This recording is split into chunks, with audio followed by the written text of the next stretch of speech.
Ecclesiastes 11:7-8. Truly the light is sweet, and it is pleasant for the eyes to behold the sun. But if a man lives many years and rejoices in them all, yet let him remember the days of darkness, for they will be many. All that is coming is vanity. Solomon exhorts us to rise up early and make the most of the day while we have it, using the time we have been given wisely into the glory of God. He tells us not to worry about the lot that has fallen into our lap, like the trees that fall on the earth, but to be diligent in all our work and show concern for the lost and fallen in the world, trusting the results of our labor to God. Sow for yourself righteousness, reap in mercy, break up your fallow ground, for it is time to seek the Lord till he comes and rains righteousness on you.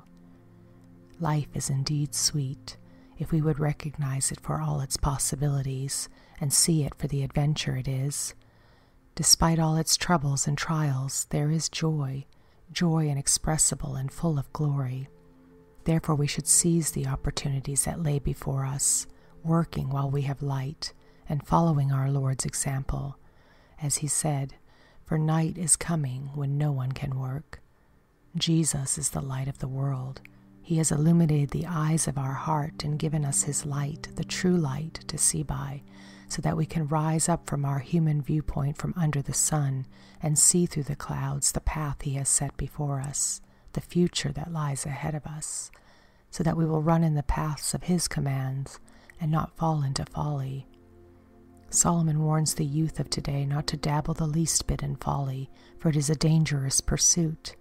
He calls them to learn a lesson from his own life and turn back from the unrighteous road and run in the opposite direction, far, far away from sin.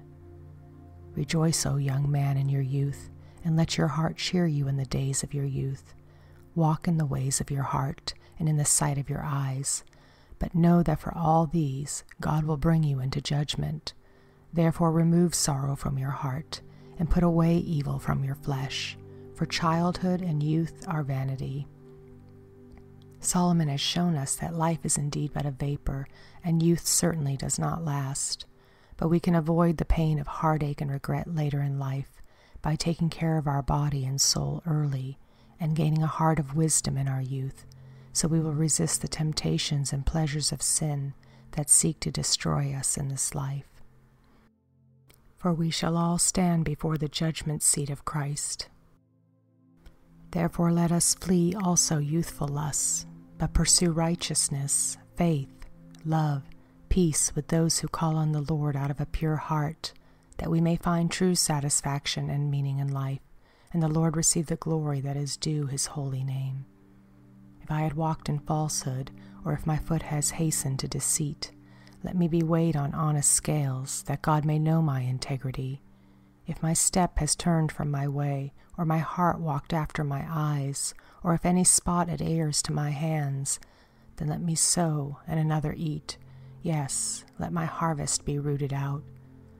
Let us seek God early while there is still light. Oh, let him satisfy us early with his mercy, that we may rejoice and be glad all our days. Oh, that men would give thanks to the Lord for his goodness, and for his wonderful works to the children of men, for he satisfies the longing soul and fills the hungry soul with goodness.